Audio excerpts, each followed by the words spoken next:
and people. There were people, including children, that got seriously. Our learning sponsors, primarily Learning Year, a year of learning, Sue and Arnie Garlick, in memory of Malka Pearl Mann and Philip Mann, okay, in memory of their family murdered in the Holocaust, Rav Tzvi Hirsch ben Shlomo Yaakov, Sarah bat Ephraim, Yosrael David ben Harav Tzvi Hirsch, Ephraim ben Harav Tzvi Hirsch, Adia bat Harav Tzvi Hirsch, Miriam bat Harav Tzvi Hirsch, Pesel bat Harav Tzvi Hirsch, Shalom ben Harav Tzvi Hirsch, Shlomo Yaakov ben Harav Tzvi Hirsch, Shmuel ben Harav Tzvi Hirsch. Cheryl Schur, her children and grandchildren, in memory of her uncle, founding member of BRS, Dr. Israel Brook, Yisrael ben Harav Akiva.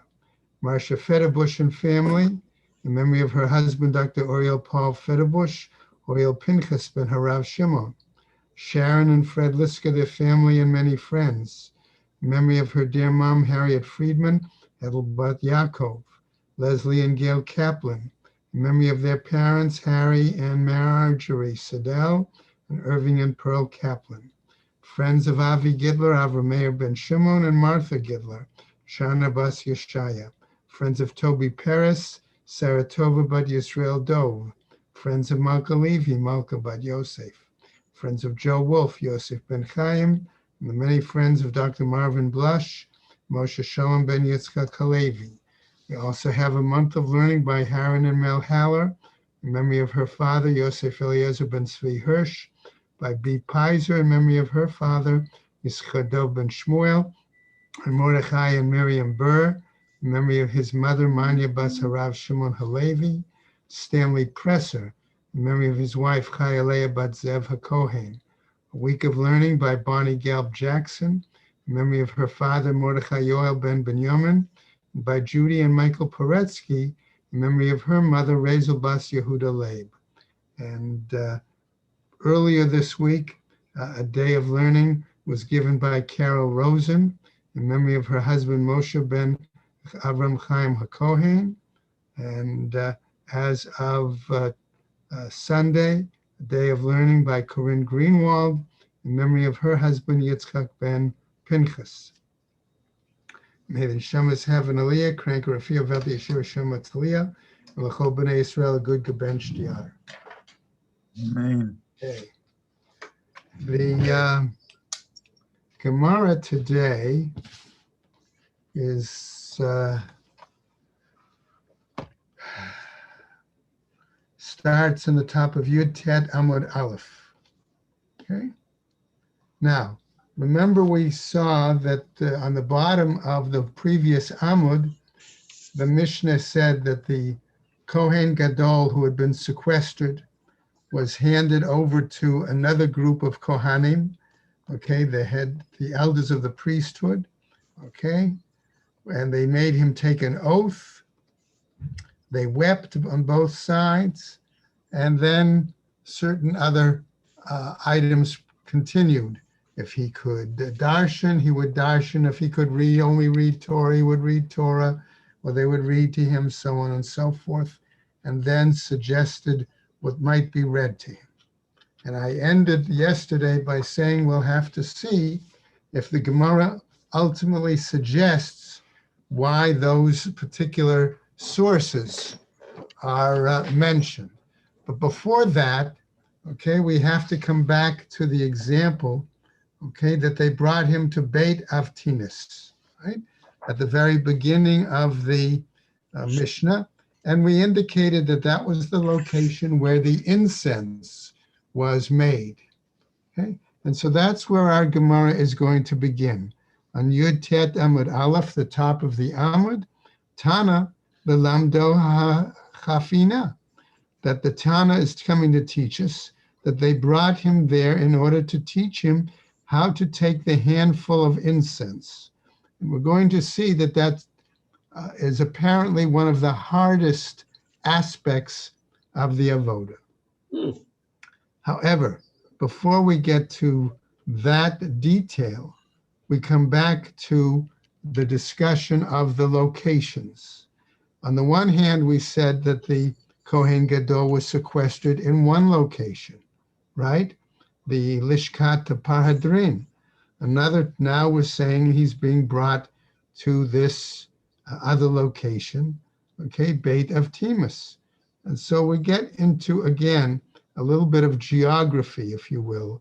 And again, if you have your maps, or keep a reference to the example, and if you're using Art Scroll, to the location of some of these places that are going to be referred, okay?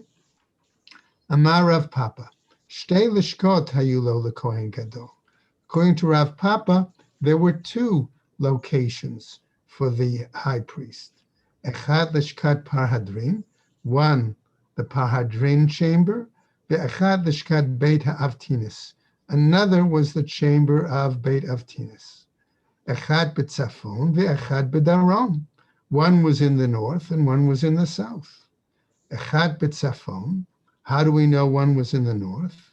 The Tnan, because we have a Mishnah that tells us Sheish Lishkot Hayu Ba'azara, that there were 6 of these chambers in the Azara, the large area, courtyard. Shlosha B'tzafon, 3 in the north, V'shlosha B'darom, and 3 in the south. Sheb'darom, those in the south, Lishkat HaMelech, the chamber for salt, Lishkat HaParva, and we're going to call that just what it says, the Parva or the Parva chamber, and we'll see hopefully what that refers to. Okay, the Lishkat HaMedichin, and the third was the chamber for rinsing. Lishkat HaMelech, as the Gemara clarifies, what was the salt chamber? Shesham hayu notnin melech lekorban. That's where they stored the salt for the offerings. Lishkat HaParva, the second one, what was that? Shesham hayu molchin orot kodshim. That's where, according to this Tana, they salted the hides of the offerings. Remember, the hides would go to the Kohanim, and so to preserve them, that's what they could have done. V'al gaga hayta beit tvila leKohen Gadol b'Yom HaKippurim. And on the roof of the Lishkat HaParva, says the Gemara, was the mikveh for the Kohen Gadol during the Yom Kippur service. Okay, Lishkat HaMedichin, the third one, okay, the rinsing chamber, okay, She'am hayu medichin karvei kodshim, that's where they used to clean or rinse the inner parts, in other words, the intestines and all those other parts of animals that needed washing from the Kodshei Kadoshim. Umisham Mesiba Ola Legag Beit HaParva. And from there was what we'll call a circular staircase. Others want to call it an incline that led up to the roof of the Beit HaParva for the Kohen Gadol to go to the mikvah. There. Okay. Now we proceed. We said there were 3 in the north, 3 in the south. They defined the 3 in the south. Now let's define the 3 in the north. Shlosha b'Shebetzafon, Lishkat ha'etz, that was the chamber for wood. Okay, we can see what that's going to be defined shortly. Lishkat haGola, the chamber of the exiles. Okay, and why that received its name, the Gemara should address it. Lishkat haGazit. And the third was the chamber of hewn stone. And again, the Gemara should address and define that for us as well. Review. Now, continuing. Lishkat ha'etz, Amar Rabbi Eliezer, excuse me, Ben Yaakov, Shachachti ma hayta mishameshet. Rabbi Eliezer Ben Yaakov says, I forgot what it was used for. Abba Shaul Omer says, Lishkat Kohen Gadol hayta achorei shtehen v'gag shloshtan shaveh. He tells us that the Kohen Gadol had a chamber behind there, Okay, and the roof of all of these three in the north were flat, and they were all equal. Okay, that doesn't necessarily tell us what it was for, but we can assume that if it's called the chamber of wood, that the wood for the maracha, okay, for the mizbeach, the outer mizbeach, was stored there. Okay. Secondly, lishkat hagola, okay, the chamber for the gola, the exile. Sham haya bor hagola, that was a pit, okay, that was dug by the exiles that came back, okay, from Bavel for the second temple and built the second temple. Vahagalgal natun alav umisham maspikin mayim lechol ha'azara. And there was a wheel there, okay, that was used to draw up water, that was used then for the entire area of the Azara. Okay? And the third, Lishkat Hagazit, the chamber of hewn stone, Sham Haya Sanhedrin Shel Yisrael Yoshevet Vedana et HaKohanim. And there the 71 or 70 or 71 member Sanhedrin Gedolah would meet, and they would, I'm going to use the word in this case, examine and interview all the Kohanim that were due to serve, okay, for the avoda in that day. Umishinim sabo pasul, and if they found that there was something invalid about such a Kohen, hayalo veish chorin, umitatev shchorin, v'yitzei v'halachlo. He would have to dress in black and wear a cloak of black, let's say, and he would leave the area. V'shalonim sabo pasul, and if they did not find anything invalid about that Kohen, hayalo veish levanim umitatef levanim. He would dress in white and enwrap himself in white. V'nichnas u'mishamesh im echav hakohanim. And he would then go and enter the area and be able to proceed with the other Kohanim. Now, the Gemara wants to clarify. Echat bedarom, we said that there was one chamber in the south, Ditznan, okay, as taught elsewhere in another Mishnah. Shiv'a sha'arim hayu ba'azara, that there were 7 gates in this large courtyard, okay? And, okay, right, in the diagram that I have, all right, you can see examples, okay, and they'll spell it out. Shlosha b'tzafon, 3 in the north, v'shlosha b'darom, 3 in the south, ve'echad b'mizrach, and 1 in the east. Okay. All right. Now, what happens? Shebadarom, in the south, Shar Hadalika. There we have the gate of fire. Shenilo, Shar HaKorban. Second to that was the gate of the offering. Shlishilo, third to that, Shar Hamayim. Now, the Gemara here, okay, may give an explanation, okay? It could be that the gate of fire was where they brought any fire in, okay, or out.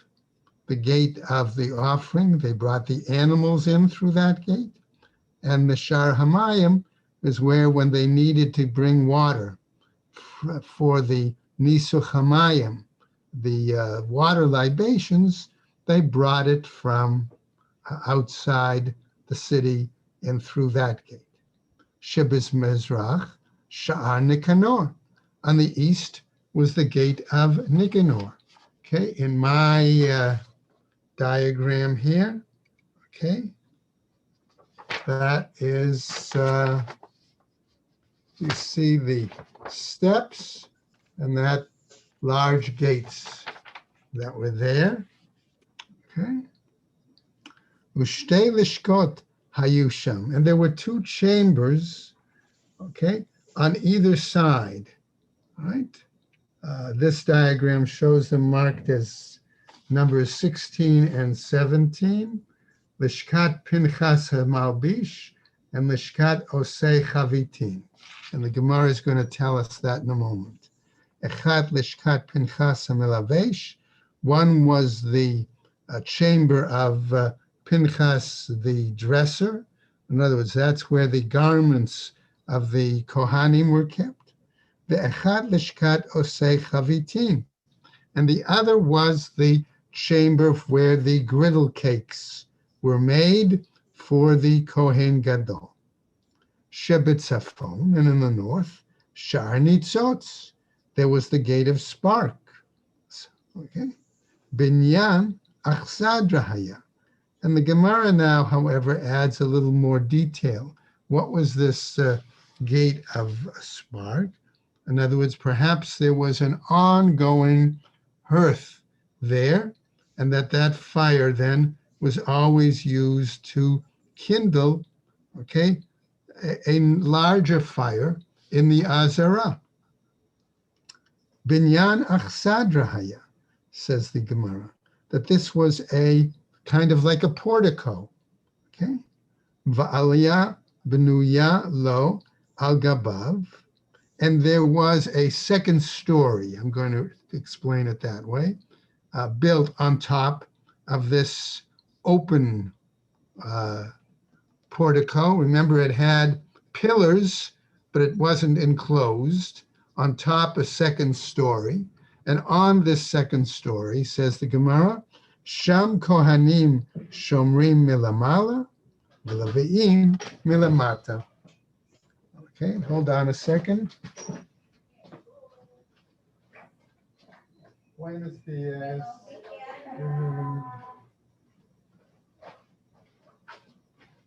Okay, now, all right, so we see that was the case there, right? V'shalefnim himenu hechel, and before that was the chel. Okay, shenilo, second to that, shar hakorban, that was the gate of the offering. Shlishilo shar beit hamoked, and third to that was the gate for the what we would call the hearth, the larger fire. So it could be, therefore, that made sense that the Shar Nitzotz would be fairly close to the to Beit HaMoked, to the location where the hearth was kept. Okay. Vitanya. And now we get to another Braita. So what does this Braita want to tell us? Chamesh tfilot va'asara kiddushin tovel kohen gadol. Okay. Since we mentioned that on the top of Beit Parva was the mikveh for the kohen gadol, we now clarify that in the course of Yom Kippur, there were 5 immersions and 10, we'll call them for the moment, sanctifications. Sanctification, I'm going to loosely define as washing of hands and of feet, as opposed to a complete immersion. Okay? Now, what happens? Toveu mikadesh bo bayom, and he would sanctify them on the day, implying, I'm suggesting, Yom Kippur. V'chulan b'kodesh, and they were all done as part of the sacred service. Where was it? Again, the Gemara reminds us, Al Gag, yes or no, Beit HaParva, on the roof of that chamber. Chutz mizo, shahaita b'chol al gabe shar hamayim, with the exception of that which during the rest of the year were done by the gate of water. Ubatzar lishkato haita, and that was on the side of his chamber. Now, Gemara has a problem here. It's defining the fact that at one time the Kohen Gadol would have to do all these immersions in the mikvah and wash in one location. But then it says other times of the year, he had a location that was elsewhere. And so we get into now a little bit of a discussion as to what are we talking about in terms of these different chambers, okay? And where would the Kohen Gadol wash? So the Gemara tells us, V'lo yadana ilishkat parhadrin b'tzafon, v'lishkat beit avtinis b'darom. And I don't know, says the Gemara, coming back to what we saw before, okay, where Rav Papa, remember, said in the beginning of our Gemara that the Kohen Gadol had two chambers, okay? I don't know, says the Gemara, if the chamber for Parhadrin was in the north and the chamber of Avtinis, of the house of Avtinis, was in the south, Ilishkat Beit Avtinis b'tzafon, or if the chamber of the house of Avtinis was in the north, V'lishkat Parhadrin b'darom, and the chamber of the Parhadrin were in the south. Umistabra, and it seems logical, the Lishkat Parhadrin b'darom, have, that the chamber of the Parhadrin was in the south. My Tama, what's the reasoning? Makdim Kai, that the Kohen Gadol would get up early, Umesach et Raglav, and he would cross his legs, which is a euphemism for to defecate, V'tavil, and then immerse, V'azil letzafon, V'gamar chafina, and then he would go north to the Beit of Timus and learn about the incense. Va'ate lebeit hamikdash, then he would come to the Beis Hamikdash. Va'avid avoda kula yoma, and he would carry out the avoda the entire day. Levahade panei, okay, and then towards evening, madu ale, they would sprinkle him. Vahadar azil darom, then he would go back to the south. V'tavil, and he would immerse. V'niyech, and then he would rest.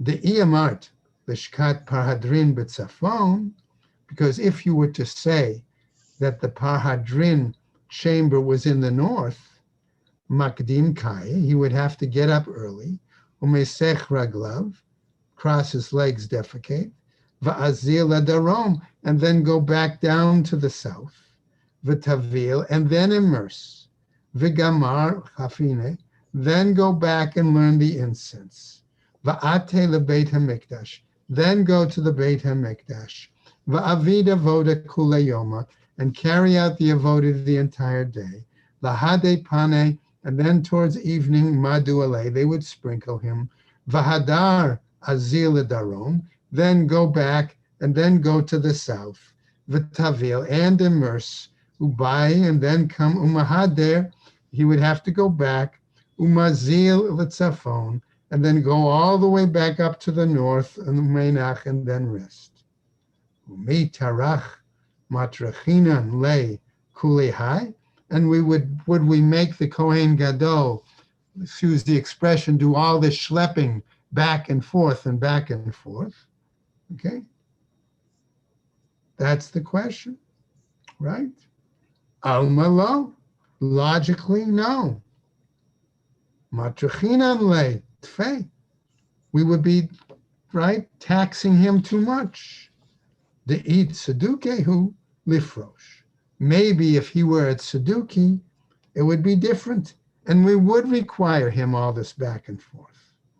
Inami shalo tazuvach da'ato alav. Okay, or perhaps that therefore he wouldn't even have it in mind. Okay, in other words, that therefore, if he was at Saduki and he knew that he had to do all this back and forth, he would not make the effort to take on the position of Kohen Gadol. the ilo temahachi, that if you don't say this, na'avdinhu l'travaihu bahade hadade, we would say that he would have to do these two things back and forth. Inami, or perhaps tesage le bechada, that would be sufficient for him to do just one. So we seem to have come to a conclusion that the Lishkat Parhadrin was clearly in the north. We go Make it on, easier for him. right? A new topic. Va'amrulo ishi kohen gadol, etc. And they would say to him, following, Lema tihave tiyufta de Rav Huna. Shall we say that this is going to be a proof text for Rav Huna? Okay, against what Rav Huna said. Berei the Rav Yoshua, the son of Rav Yoshua. The Amar Rav Huna berei the Rav Yoshua, look what he said. Hani kohane shluchei de Rachmana ninhu. That he claimed that the Kohanim were the representatives of Hashem. That's what he said. The Iyamart shluchei didan ninhu. Because if you say that they made him take his vow that the Kohen Gadol was the representative of the Beis Din and the representative of the people, as opposed to representatives of Hashem. Okay, as we go over now, mi ika midi the anan lo matzinan lama'avad. Is it possible, okay, that if there's something that we, the elder Kohanim, can't do, and this individual, as our messenger, could do, is that possible? Ushlichei didan matsu avde, and our own representatives, they can do it and we can't. That's not the case. Avde hachi, is that possible? Hachi ka'amrele. This is what they said to him. Mashbi'in anu alecha. Al da'atenu va'al da'at beitin, that we make you take an oath, okay, on us, on our focus, on our mind, and on the mind of the Beit Din. Okay, new topic, right? So he had to represent the people, and therefore that was what enabled him to atone for the nation. People. Right. Hu poreshu boche v'hein porshinu boche. He leaves and cries, and they leave and cry. Hu poreshu boche, says the Gemara, he leaves and cries. Shechashduhu tzeduki. Why? Because they suspected that he might have been a Sadducee. Vehem porshinu bochi, and they leave and cry. The Amar Rabbi Yoshua ben Levi, as was said by Rabbi Yoshua ben Levi, Kol hachoshed b'ksharim lokeh begufo. Anyone who suspects an individual, okay, of supposed status, okay, and doesn't trust them, should be suspect themselves of getting malkot. The kol kach lama. Why is that the case? Shelo yitaken mibachutz v'yachnis kederech hashetzah tzadukim. Why should not suspect that what he would do is follow the Tzeduki approach of preparing and lighting the incense before they enter the Kodshe Kadoshim, okay? Because that was the Tzeduki approach, as opposed to the Perushi. The Perushim, the Pharisee approach, is where you prepared and lit the incense once the Kohen Gadol was inside the Kodshe Kadoshim. Okay? Kederech shat tzadikim osim. And now a Braita is going to give us an example of what this highly significant and serious issue was. Tanu Rabbanan, says the Braita. Ma'aseh b'tzudiki echad.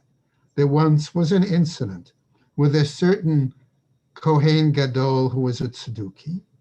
Shehitkin mibachutz vehichnis, that he prepared the incense outside and then entered.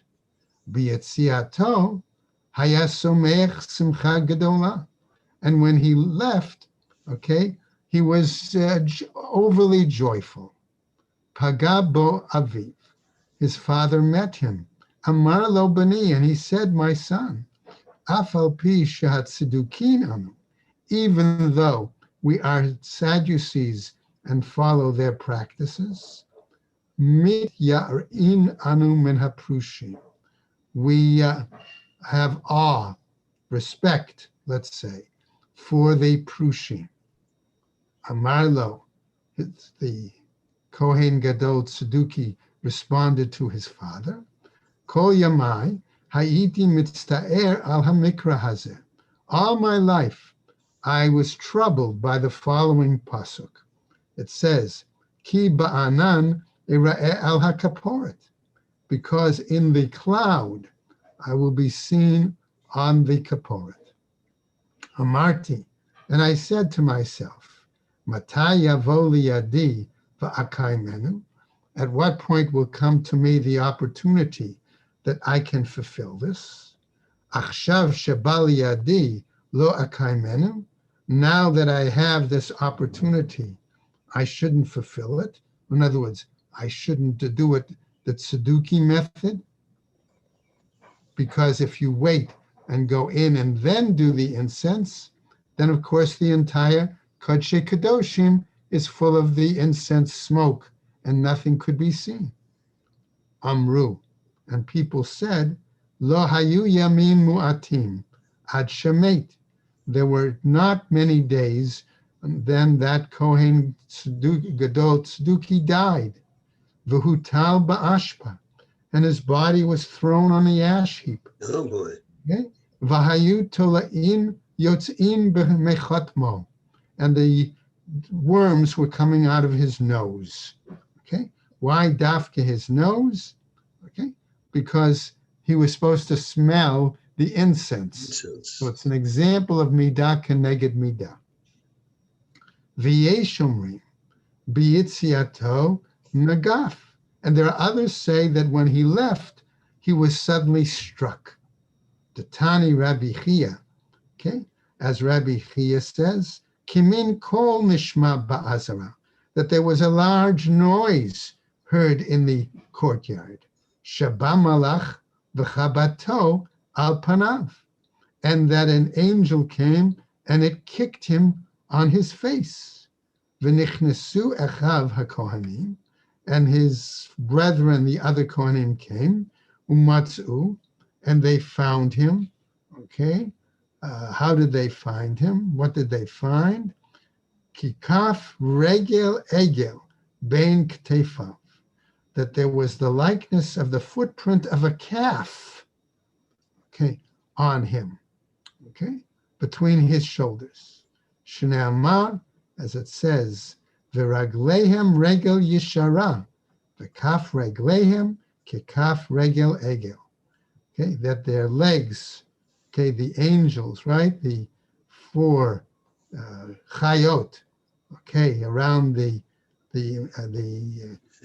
throne, that their legs were like a straight leg, and the leg was like the likeness of the leg of a calf.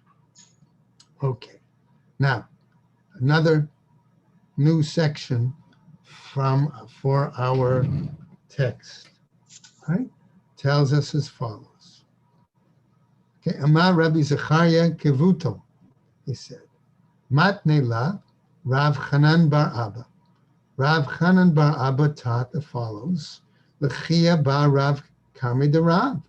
He taught it to Chia, the son of Rav, in front of Rav. Amar Rav Zechariah ben Kefuto. He said it was Rabbi Zechariah ben Kefuto. Umachve le Rav biyade. And Rav corrected him by signaling with his hand that it should be Kevuto. V'neimele.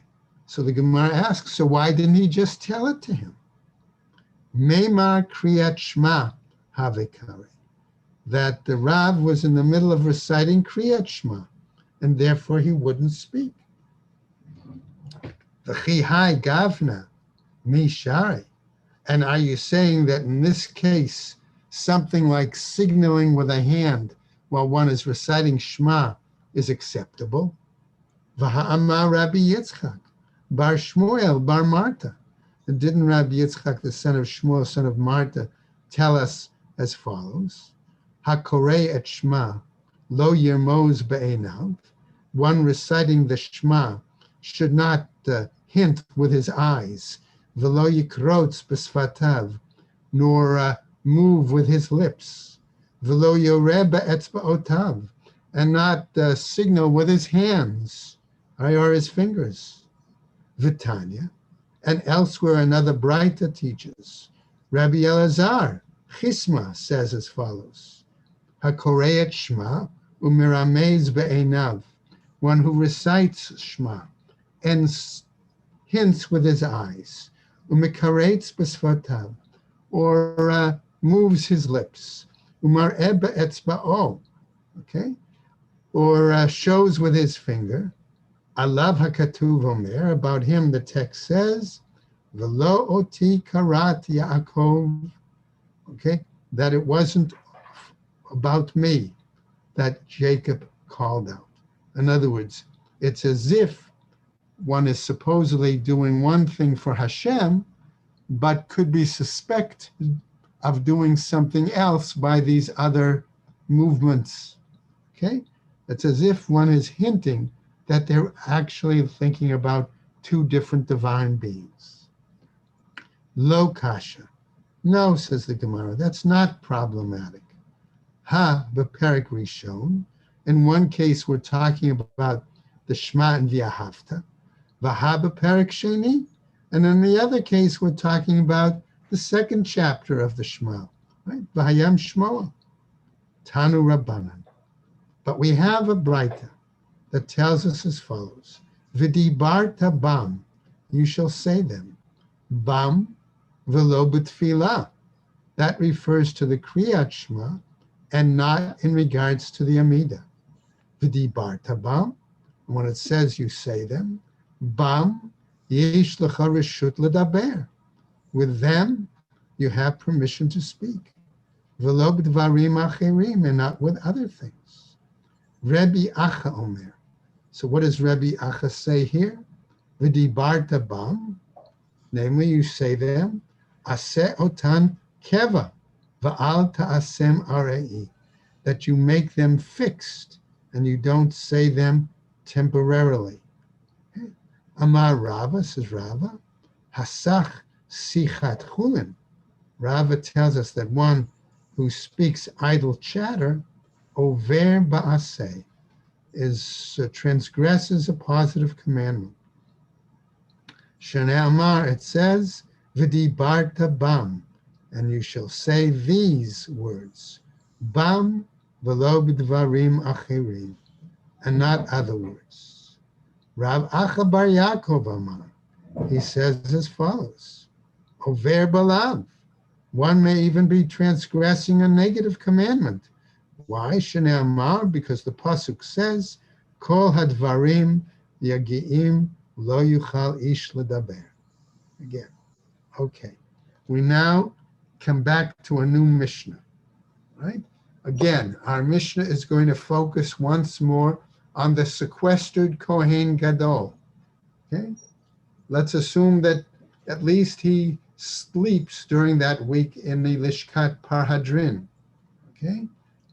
Now, as we get closer, of course, we saw the Mishnah was concerned about what he ate, right? And that it should not interfere with his ability to do the avoda. Now we're going to see another Mishnah that refers to other concerns about the Kohen Gadol during this time. Okay? Matnitin. Bikesh lehitnam name. Let's say that it's the eve of Yom Kippur and the Kohen Gadol starts drifting off, okay, wants to sleep. Pirchei kahuna Makin lefanav be'etzba shrada.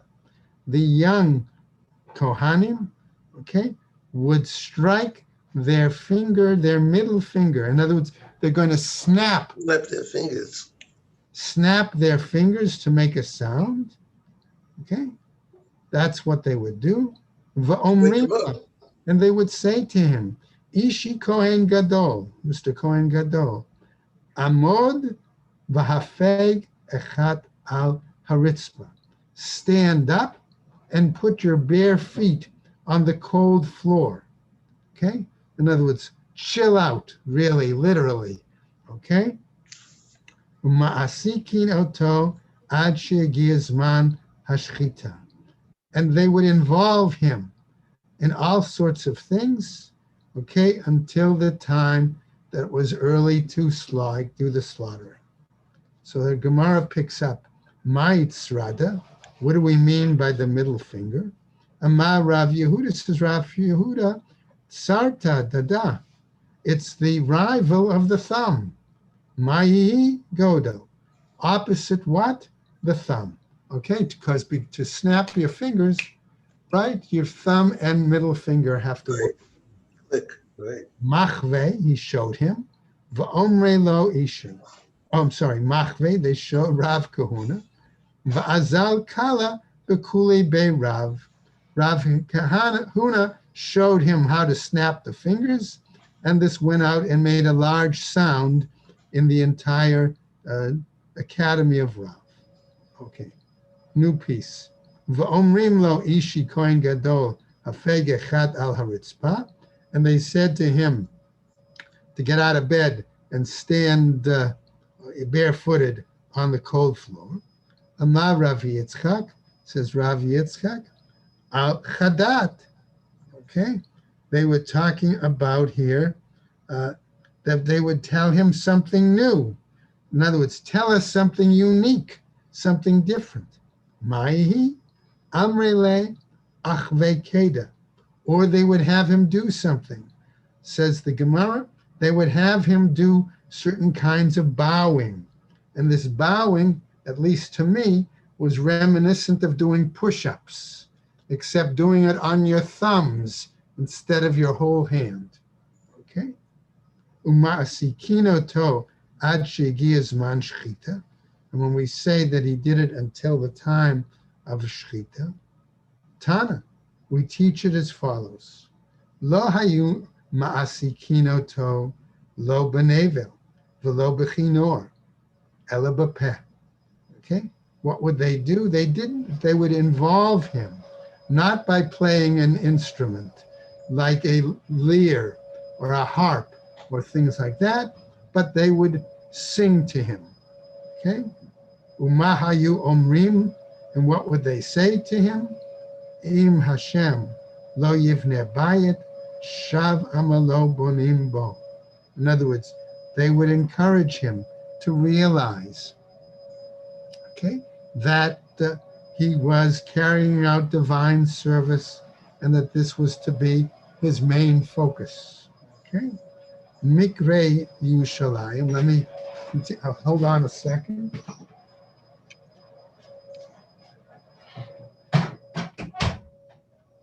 Okay, the prominent people of Jerusalem, okay, Lo hayu yishenim kol halayla.